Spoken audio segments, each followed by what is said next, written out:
শুধু বিল দিতে গিয়ে এক গাদা প্রোডাক্ট কিনে নিয়ে চলে আসলাম। হ্যালো এভরিওয়ান, আসসালামু আলাইকুম। আশা করি সবাই অনেক অনেক ভালো আছেন। আজকের ব্লগে সবাইকে ওয়েলকাম করছি। একটা র্যান্ডম ডে ব্লগ শেয়ার করছি আজকে। এত সুন্দর সুন্দর প্রোডাক্ট ছিল যে আমি রেখে আসতে পারিনি। তো আমার বিজনেসের কাজে আমি বাইরে গিয়েছিলাম। ঢাকার বাইরে আমি কোথাও গেলে আমি বিলটা পরিশোধ করে আসি। তো আমি বাসায় এসে দেখতেছিলাম আমাদের বাসায় নতুন গেট বানানো হয়েছে। কিছুদিন আগে অ্যাক্সিডেন্ট হয়ে আমাদের বাসার এই গেটটা পুরাটা ভেঙে পড়ে গিয়েছিল।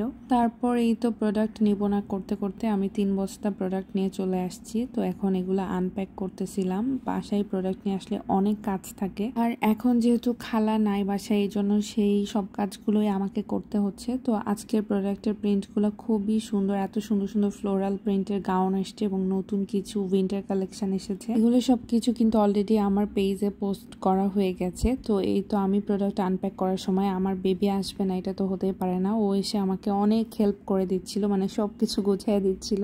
এই ফ্লোরাল প্রিন্টের গাউনটা আমার অনেক স্টক করা হয়েছে, আমার অনেক পছন্দ হয়েছে। আর এদিকে ও এই যে সার্কাস দেখাচ্ছিল। আমার মডেল ঢাকার বাইরে কক্সবাজার গিয়েছে ঘুরতে, এই কারণে আমার ছোট বোন আমার পেজে শুটটা করে দিচ্ছিল। তো ওকে নিয়ে আমি সাথে চলে গেলাম ফ্লোরাল গাউনটার ফটোশুট করতে, আর কিছু ভিডিও ক্লিপস নিয়ে নিচ্ছিলাম পেজে পোস্ট করার জন্য।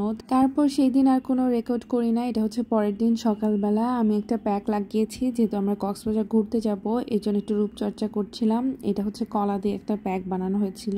এই প্যাকটা লাগানোর পরে ফেসটা কিন্তু গ্লো করতেছিল, এটাই আমি দেখতেছিলাম একটু ক্যামেরাতে। আমার আসলে স্কিন কেয়ার করা হয় খুবই কম, বাট রেগুলার স্কিন কেয়ার করলে আসলে স্কিনটা সুন্দর হয়। আর আমার এখানে একটা বিউটি স্পট দেখা যাচ্ছে। সৌরভ ফুডপান্ডা দিয়ে কয়েকটা জিনিস অর্ডার করেছিল, সেগুলো আর কি আসছে এটাও বোঝায় নিচ্ছিল। ফুডপান্ডাতে অনেক সময় দু একটা জিনিস কম আসে। এরপরে আমি আগের দিনে যেগুলো ফটোশুট করা হয়েছে এই ড্রেসগুলো গুছিয়ে রাখতেছিলাম। তারপর রান্নাঘরে যেয়ে দেখলাম যে আম্মু কি রান্না করতেছে। তো আজকে আমার শাশুড়ি হচ্ছে শাক রান্না করতেছে, সবুজ শাক আর মুরগির মাংস। ওনা মুরগির মাংস রান্নাটা অনেক মজার হয়। তারপরে তো লাঞ্চের টাইম হয়ে গিয়েছে, আমার বেবিকে আমি খাওয়াই ওকে ঘুমাই দিছি। তারপরে আমি লাঞ্চ করতেছিলাম, আজকে আমাদের সিম্পল লাঞ্চ ছিল। তারপর এটা হচ্ছে বিকাল বেলা, আমি একটু লম্বা ঘুম দিয়ে উঠেছি। বিকালে একটা বড় পার্সেল প্যাক করব, তো এটার জন্য আমি প্রোডাক্ট গুলো গোছাচ্ছিলাম। এই আপুটা সিলেট থেকে অর্ডার করেছে, অনেকগুলা ড্রেস অর্ডার করেছে, 20,000 টাকার অর্ডার ছিল। আলহামদুলিল্লাহ। বড় পার্সেল প্যাক করতে অনেক ড্রেস মিলাইতে অনেক সময় লাগে, এই কারণে আমি একটু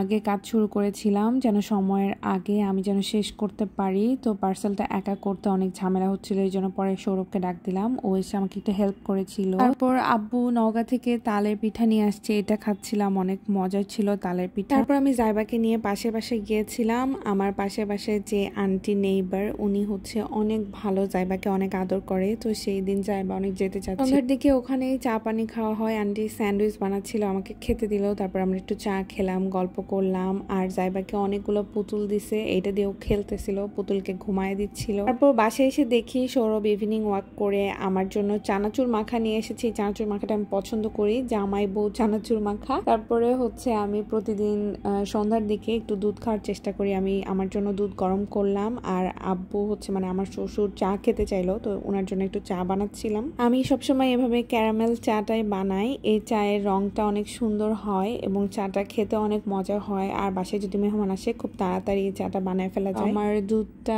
গরম হয়ে গেছে, আর আব্বুর জন্য চাটা আমি বসায় দিয়ে দুধ খেয়ে ফেললাম, আর ততক্ষণে চাটা হচ্ছে হয়ে গেছে। এখন যেহেতু বাসায় খালা নাই, এই কাজগুলো আমাকেই করতে হয়। তো খালার কি হয়েছে সেইটা নিয়ে পরে আমি একটা ব্লগ শেয়ার করব। তো তারপরে আমি সব গোছায় রেখে দিলাম যেগুলো বানাইলাম, আর আব্বুকে খেতে দিয়ে আসলাম। আর আমি জাইবার জন্য একটু নুডল সিদ্ধ করেছি। তারপর রাতের বেলা ভাত উঠিয়ে দিয়ে আমি চলে গিয়েছিলাম, আর এইদিকে মার পড়ে একাকার অবস্থা। আর এখানে আমি একটু মাছ ভাজি করবো, এই জন্য অনেক চুলার জাল ধরিয়ে দিয়েছিলাম। আমি আসলে কোনো কাজ সেরকম ভালোভাবে করতে পারি না, এর আগে আমি শেয়ার করেছি। আমি কোনো কাজ করতে গেলে সেটা হচ্ছে আকাম করি বেশি। এই যে আবার ডাল উঠাই দিয়ে চলে গেছে, আর এই অবস্থা হয়ে গেছে। ডাল থেকে পানি পড়ে রান্নাঘর আরো বেশি নোংরা হয়ে গেছে। তো এই জন্য আমি এগুলা কাজে যাই না, কারণ আমি কাজ করার চেয়ে অকাজ করে ফেলি বেশি। আমার মেয়েটা এখন এত দুষ্টু হয়েছে, ও নিজে নিজে বুদ্ধি করে এরকম টুল জোড়া দিয়ে উপরে উঠে সব বয়ম কোটাগুলো নিচে ফেলতেছিল। এখন আধো আধো একটু কথা শিখছে, খুব মজা লাগে। আমার মেয়েটার জন্য সবাই অনেক অনেক দোয়া করবেন। আজকের ব্লগটা এই পর্যন্ত, সবাই ভালো থাকবেন।